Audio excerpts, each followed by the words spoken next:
Reserve and surplus मतलब संचय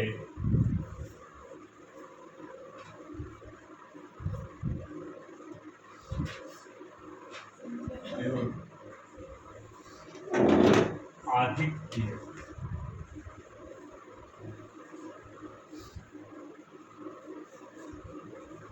मतलब अधिक।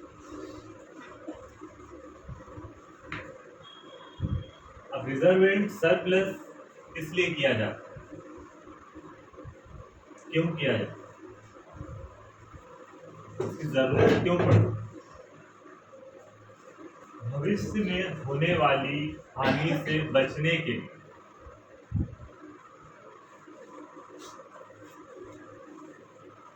फ्यूचर में होने वाले लॉस से बचने के लिए,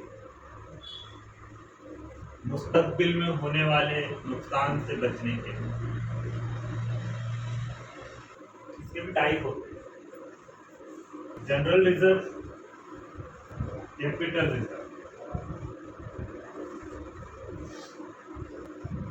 जनरल रिजर्व मतलब सामान्य संचय, कैपिटल रिजर्व मतलब पूंजीगत संचय।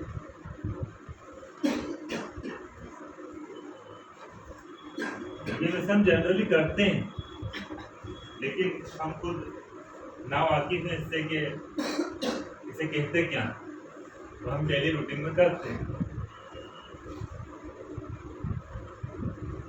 जनरल रिजर्व होता क्या है?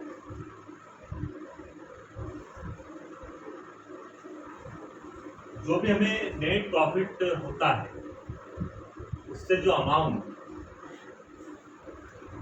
रिजर्व में ट्रांसफर किया जाता है उसे जनरल रिजर्व कहते हैं।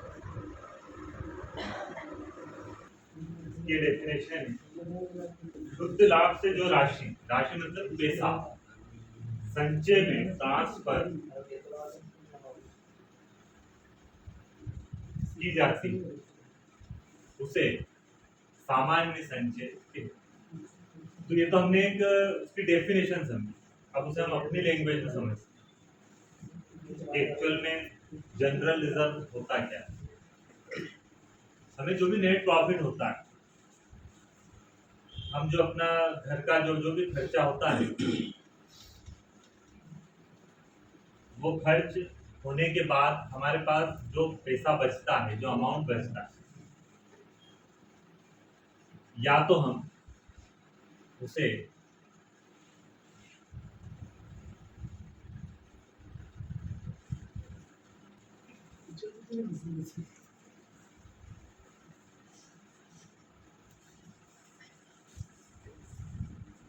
जो भी मतलब जो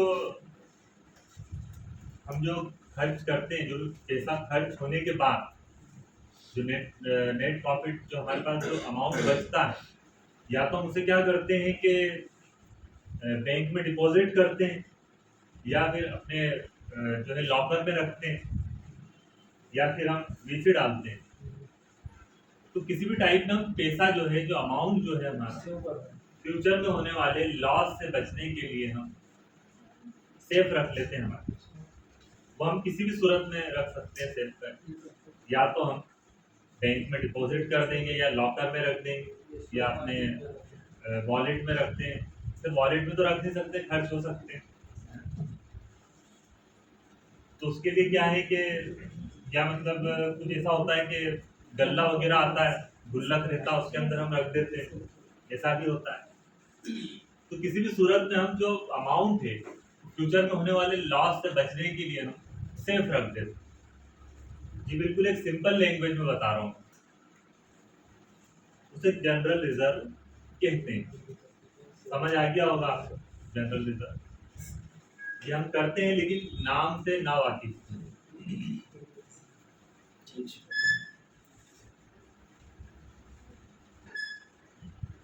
इसके बाद कैपिटल रिजर्व, इसमें कंडीशन, संपत्ति को लाभ पर बेचना। जब हम इंग्लिश में जो है ट्रांसलेट करने जाते हैं, ट्रांसलेट करते हैं, तो इंग्लिश क्या है कि अजीब लैंग्वेज, उसमें ट्रांसलेट करते वक्त भी आपको थोड़ा सा उस हिसाब से, अब देखिए इसमें इस टाइप का हिंदी बोलते हैं तो संपत्ति को लाभ पर बेचना, बिल्कुल स्टेप बाय स्टेप। देखिए इसमें एसेट संपत्ति कहाँ है, सेल कहाँ है, प्रॉफिट कहाँ है, ऑन कहाँ है। संपत्ति को लाभ पर बेचना तो दो कंडीशन, एक तो lower amount payable to liability, second है profit on sale of assets. फिर हम फर्स्ट कंडीशन को समझते। किसी पर्सन के पास एक प्लाट है, वो आपके जान पहचान वाला पर्सन है, इसके पास प्लाट है और वो या तो उसको मार्केट का नॉलेज नहीं है, या उसने आपको इस वजह से वो प्लाट कम कीमत में दे दिया कि आपसे जान पहचान है। उस प्लाट की जो एक्चुअल कीमत है 5 लाख 5 लाख, उसका जो एक्चुअल जो कीमत है वो कितनी है, 5 लाख। अब उस पर्सन ने आपको वही जो प्लाट है वो आपको कितने में दे दिया, आप उसमें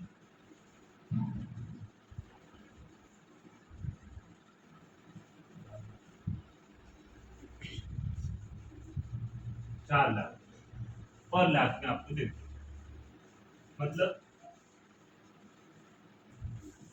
कम कीमत में आपको वो प्लाट दे दिया। अब देखिए यहाँ जो कंडीशन बन रही है, ये जो कंडीशन है यार, ये जो 4 लाख में उसने दिया, तो ये कंडीशन क्या है, lower amount payable to liabilities. तो यहाँ कंडीशन क्या बन रही, lower amount payable to liabilities, मतलब कम अमाउंट हम पे कर रहे हैं, अपना दायित्व निभा रहे हैं, मतलब उसका हिंदी ट्रांसलेट किया जाता है। अकाउंटिंग में अमाउंट को शॉर्ट में ऐसा लिखा है एम। तो यहाँ कौन सी कंडीशन बन रही है, lower amount payable to liability. अब हुआ क्या, आपने जब 4 लाख में इस प्लाट को खरीदा था, 4 लाख, आफ्टर 2 ईयर या 3 ईयर,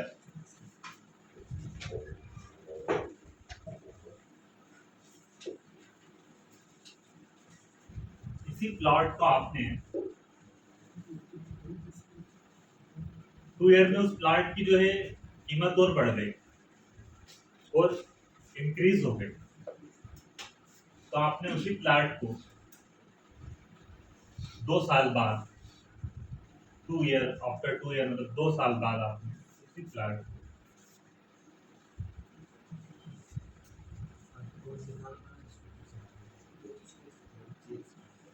8 लाख में 8 लाख में सेल किया, मतलब 8 लाख में आपने सेल किया। अब यहाँ कंडीशन क्या बन रही है, यहाँ कंडीशन बन रही है profit on sale of assets. यही पॉइंट, यही वाला पॉइंट, ये वाला profit on sale of assets, ये वाला पॉइंट आपका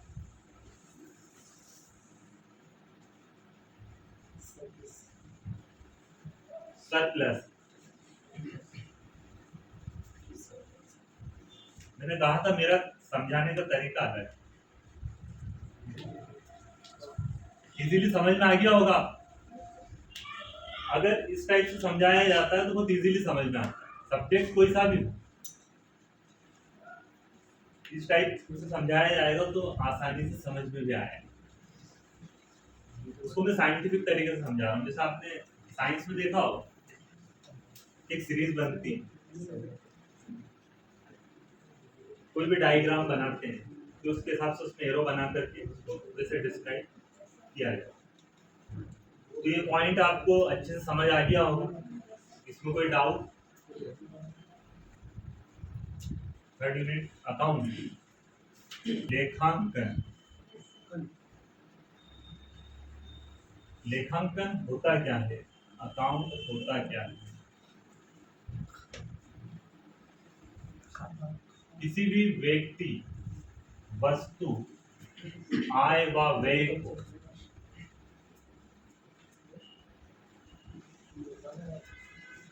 सिस्टमेटिक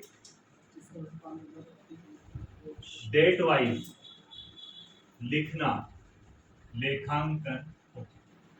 एक सिंपल सी लिंक, आप इस पॉइंट को, इसकी डेफिनेशन अगर बुक में 10 बार भी देखेंगे तो आपको समझ में नहीं आएगी, क्योंकि बुक में इस टाइप के लैंग्वेज में लिखा होता है कि समझ में नहीं आता।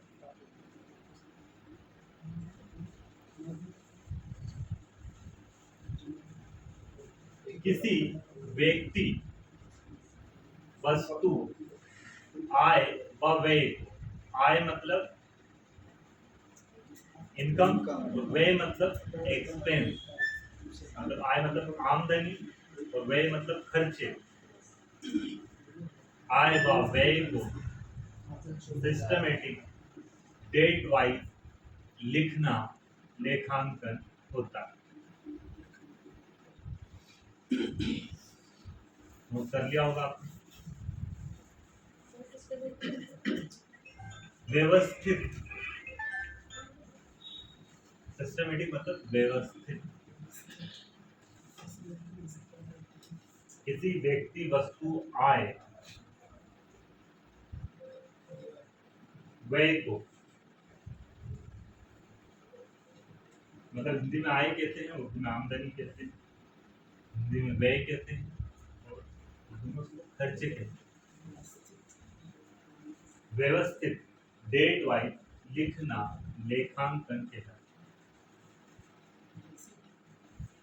आपने देखा होगा अकाउंट की बुक में टाइटल लिखा होता है, कवर पेज पे टाइटल लिखा होता है, बुक कीपिंग एंड अकाउंटेंसी। इसका मतलब पुस्त पालन,